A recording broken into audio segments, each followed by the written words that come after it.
Elles vont chercher un peu de fraîcheur dans les hauts pâturages du Vercors. Ce sont bien sûr les brebis. Ce week-end, c'est la fête de la transhumance à Die dans la Drôme. Des milliers d'animaux sont attendus dans les rues de la ville où l'on retrouve tout de suite Renaud Gardette. Bonsoir, il y a beaucoup de monde autour de vous. C'est une fête très attendue dans la région. Bien oui, beaucoup de monde ici a dit. Une seule information pour s'en rendre compte, tous les hôtels sont complets à des dizaines de kilomètres à la ronde. Beaucoup de familles sont venues avec leurs enfants pour assister au spectacle. Il y a 2 ans, près de 10 000 personnes avaient fait le déplacement. Alors cette année, le thème retenu, c'est le chien qui accompagne le berger, le chien de troupeau, mais aussi le chien de protection, notamment le patou. Le chien patou, un allié inestimable pour le berger. Regardez notre reportage réalisé tout à l'heure avec Lucie Denéchaud et Stéphanie Vaux. Il est le meilleur ami du berger aujourd'hui. Le chien patou est très indépendant. C'est lui qui peut repousser tous les prédateurs des brebis, à commencer par le loup. Il est né en général dans le troupeau, il va donc tout faire pour le protéger. Sa présence n'évite pas toutes les attaques, car le loup reste intelligent et patient. Cet éleveur Francis en a une quinzaine pour protéger 1700 brebis. C'est obligatoire pour plusieurs choses. Premièrement, si on veut préserver notre troupeau, c'est le seul moyen qui protège un petit peu les moutons. Parce que si les loups sont poursuivis par les chiens, s'ils en tuent une brebis, ils n'en tueront pas 10 ou 15 ou 20. Donc c'est une préservation, mais c'est le moins mauvais des moyens pour protéger le loup. Des photos pour convaincre. Une photographe a suivi pendant 1 an le travail quotidien d'une bergère dans les Alpes-Maritimes. Toutes les deux veulent informer le public. Le patou défend le troupeau et les accidents avec les randonneurs sont fréquents. En cas de tension et d'attaque, il n'y a qu'une seule chose à faire. La première attitude à avoir quand on entend un chien aboyer, un chien de protection, c'est vraiment de s'arrêter et d'identifier d'où vient le chien. Et le fait de s'arrêter, en fait, le chien va redescendre en pression. Et si le chien vient vers vous, pareil, vous restez bien tranquille, arrêté, vous laissez renifler et le chien va vous identifier. Didier, lui, possède un troupeau de 500 brebis dans les Alpes-Maritimes. Pour lui, les chiens de protection font bon ménage avec les chiens de berger. Mais attention si votre chien de compagnie vous accompagne dans une randonnée en montagne. Ils s'entendent bien au sein d'une même exploitation. Si par exemple, moi je l'ai déjà vu chez moi, si c'est quelqu'un d'autre qui vient avec son chien, première fois, il faut quand même qu'on fasse attention. Quand il ne connaît pas le chien de protection peut avoir des comportements un petit peu de protection justement. En France, le patou est le chien de protection le plus répandu aujourd'hui. Dans le monde, il existe 24 races de chiens de protection.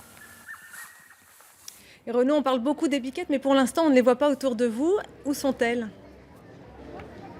Eh bien écoutez, elles ne sont pas très loin, elles sont en train d'arriver petit à petit, mais vous le savez, la canicule sévit ici comme partout. Cet après-midi, il faisait entre 38 et 40 degrés. Les bêtes ont donc besoin de plus de temps pour se reposer. Il y a aussi une ligne de chemin de fer qu'il faut traverser, un train est en panne. Il faut donc attendre quelques minutes pour que tout soit débloqué. La population attend donc ici patiemment. Nous sommes avec Nathalie Groulard. Vous êtes la présidente de la Fédération départementale des ovins. La transhumance, on le voit, ça a un côté magique ici.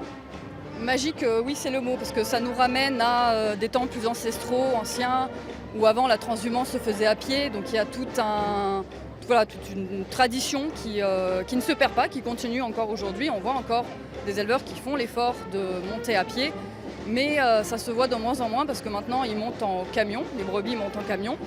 Et du coup, ce pastoralisme, c'est ce sur quoi on veut communiquer aujourd'hui sur cette fête. Ça nous permet de montrer le travail des éleveurs, des bergers. Le berger avec son bâton qui est suivi avec le chien de conduite, le chien de protection. C'est tout ça qu'on veut montrer aujourd'hui. On a évoqué le loup dans le sujet précédemment. Aujourd'hui, est-ce que c'est suffisant, par exemple, un chien patou pour défendre les troupeaux ? Alors non, ça ne va pas être suffisant. Il y a tout un faisceau d'outils que l'éleveur a à sa disposition, d'autres moyens de protection.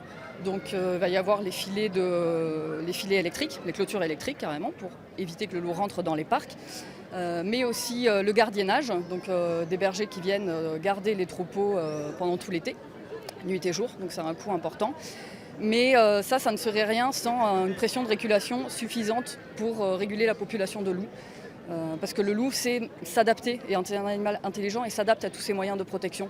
Il peut les contourner, ils attaquent en meute, ils peuvent divertir les patous d'un côté et attaquer de l'autre côté. Donc on a besoin de tout un faisceau d'outils à disposition. Au niveau économique, d'une façon plus générale, il y a certains éleveurs, je crois, qui s'en sortent plus que d'autres. Alors oui, il y a des manières de s'en sortir. Essentiellement, ceux qui s'en sortent le mieux, on va dire, ceux qui ont une stratégie de commercialisation très bien, une bonne stratégie de commercialisation, on va dire. Donc, soit qu'ils misent sur la qualité de leurs produits pour avoir une plus-value. Donc, ça va être le label rouge, le bio, l'appellation d'origine protégée, qui va leur permettre d'avoir une réelle plus-value sur ce produit-là. Et là, la filière est importante. Et après, le circuit court et vente directe qui sont aussi importants. Merci Nathalie. Voilà, prochain rendez-vous demain matin aux aurores. Le top départ sera donné vers 6h du matin pour que les 5 troupeaux qui se sont rassemblés ici montent jusqu'au col du Rousset à 1500 mètres d'altitude. Un départ très tôt donc que nous allons accompagner évidemment. On vous en parlera demain soir.